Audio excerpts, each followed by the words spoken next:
जयपुर में गोविंद देव जी मंदिर में कथा चल रही थी भक्तमाल की। सत्य घटना सुना रहे हैं आपको। जयपुर में गोविंद देव जी मंदिर में भक्तमाल जी की कथा चल रही थी। आचार्य जी कथा को बड़े भावपूर्वक सुना रहे थे। श्री नारायण देव बड़े भावपूर्वक कथा को सुना रहे थे। कथा रैदास भक्त तक पहुंची और आचार्य जी को कोई काम आ गया। उन्हें किसी काम से बाहर जाना पड़ा, तो कथा को बीच में ही विराम करके उस यात्रा के लिए वो निकल गए।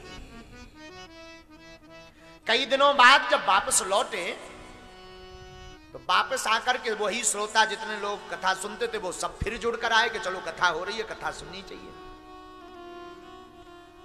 तो कथा सुनने के लिए सब श्रोता बैठे। तो आचार्य जी ने पूछा कि कहो भाई, पिछली बार में कथा कहां तक छोड़ी थी? तो श्रोता तो होते ही विचित्र है। कथा श्रोता कछु तो ईचक। श्रोता चार प्रकार के होते, एक श्रोता, एक सरौता, एक सरकता और एक सोता। चार प्रकार के श्रोता होते हैं। एक होता है श्रोता, ये फर्स्ट नंबर का। ये ऐसा होता है कि वैसे कथा से मतलब होता है, बाकी किसी चीज से मतलब। दूसरा होता है सोता। सोता ऐसा होता है कि कथा में आएगा, वो आते ही जय सिया, ऐसी नींद आएगी उसे कि मानो वो सैर कर रहा हो स्वर्ग। अब तीसरा सुनिए। तीसरा प्रकार का जो श्रोता होते हैं उन्हें कहते हैं सरौता। सरौता दो प्रकार के होते हैं। एक तो वो घर से कुछ लेकर के नहीं आएंगे, यहां 50 लोगों से मांगा बीड़ी लें का बीड़ी दो, चूना है का चूना खाबा, तमाकू ही दे दो। अब वो तमाकू खाएंगे सो तो ठीक है, घर से कुछ पहन के नहीं आएंगे, यहां से खाली हाथ नहीं जाएंगे। अपने पांवों में कुछ नहीं पहन कर आते वो घर से। लेकिन कथा स्थल आएंगे तो यहां से ऐसी वीआईपी लेके जाएंगे जैसे करोड़पति हो।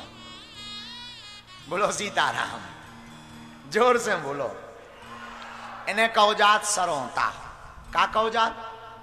अच्छा, 3 तो हो गए, अब चौथा सुनो। चौथा होता है सरकता, जो और ज्यादा खतरनाक हो। सरकता जो श्रोता होता है वो बड़ा खतरनाक होता है। सबसे पीछे बैठेगा, वो 8-10 लोगों को भगा के खुद वीआईपी बन के बैठ जाएगा। इस सरकता का कोई ठिकाना नहीं, कभी यहां सरकेगा, कभी वहां सरकेगा, जहां फोटो आएगी टीवी में वहीं सरकेगा। हाँ, ये चौथे लेवल का श्रोता है। लेकिन सच कहें भैया, सच्चा श्रोता वही है जो सिर्फ गोविंद की कथा सुनने के लिए आते हैं।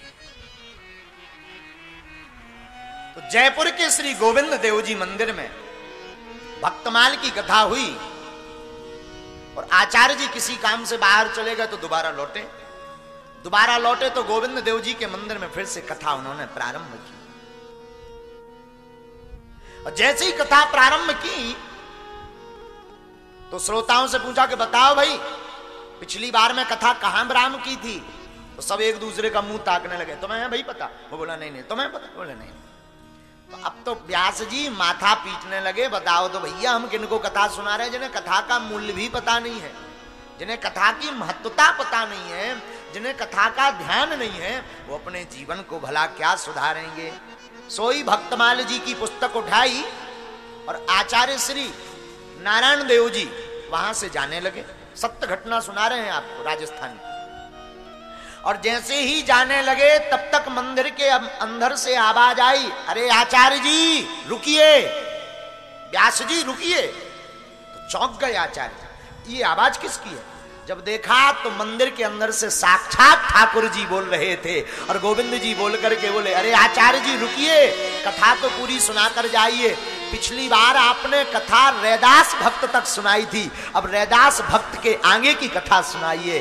और श्रोता नहीं है, हम कथा के असली श्रोता हैं।